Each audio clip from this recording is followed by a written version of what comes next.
yang tadi kami paparkan, kurang lebih sekitar 21 proyek pada tahap pertama, yang total investasinya kurang lebih sekitar 40 miliar US dollar. Baik, teman-teman media yang saya hormati, hari ini saya didampingi oleh Pak Prof. Erani sebagai Sekretaris Tim Satgas Hilirisasi dan Kedaulatan Energi dan Pak Dirjen Minerba. Kami baru selesai rapat bersama Bapak Presiden dengan seluruh anggota Satgas Hilirisasi yang terdiri dari beberapa kementerian dan juga ada Panglima, Pak Menan dan Pak Kapolri, di mana kami telah memutuskan tahap pertama hilirisasi yang ditargetkan kurang lebih sekitar 618 miliar US dollar untuk di tahun 2025 yang tadi kami paparkan kurang lebih sekitar 21 proyek pada tahap pertama yang total investasinya kurang lebih sekitar 40 miliar US dollar, dan tadi kita sudah melakukan pembahasan secara detail, termasuk di dalamnya adalah nama-nama proyek investasi apa aja yang kita lakukan. Yang pertama, kita akan membangun storage minyak untuk menuju ketahanan energi nasional kita berdasarkan Perpres itu harus menambah 30 hari, dan itu kita akan bangun di salah satu alternatifnya dari Pulau Nipa. Yang kedua, kita juga akan membangun refinery yang insya Allah kapasitasnya itu kurang lebih sekitar 500.000 barel. Ini salah satu yang terbesar nantinya. Ini dalam rangka mendorong agar ketahanan energi kita betul-betul lebih baik. Yang kedua, kita juga akan membangun DME yang berbahan baku daripada batu bara low kalori sebagai substitusi daripada LPG. Ini kita akan lakukan agar betul-betul produknya bisa dipasarkan dalam negeri sebagai substitusi impor. Yang lain-lain saya pikir teman-teman termasuk dalamnya adalah bagaimana meningkatkan nilai tambah pada proses tembaga, kemudian di nikel dan juga boksit untuk sampai dengan alumina.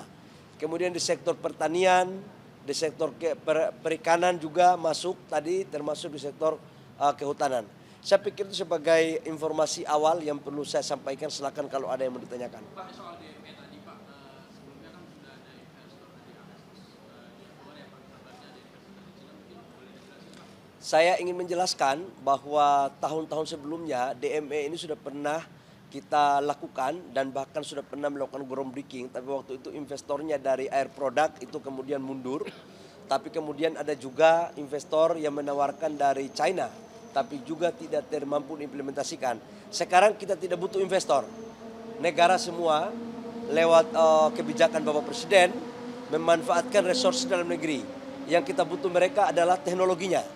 Jadi hari ini teknologi yang kita butuh, uangnya, capex-nya semua dari pemerintah dan dari swasta nasional, kemudian bahan bakunya dari kita, off-taker-nya pun dari kita.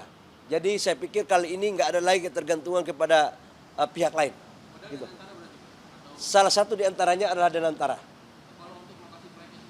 Lokasinya di Sumatera Selatan, kemudian di Kalimantan Timur, Kalimantan Selatan. Ada 3 atau 4 proyek yang akan kita dorong DME secara paralel. Pak, berarti proyek-proyek yang berpotensi untuk didanai dari Danantara itu proyek-proyek apa aja Pak yang bisa? Bapak Presiden dalam berbagai kesempatan sudah menyampaikan akan memprioritaskan hilirisasi pada 26 sektor komoditas. 26 sektor komoditas itu di dalamnya adalah mineral batu bara, oil and gas, perikanan, pertanian dan perkebunan serta kehutanan. Itu sektornya. Nah, detail proyeknya yang tadi kita sepakati baru 21 proyek yang kita sepakati, dan tahap berikutnya kita akan tingkatkan lagi.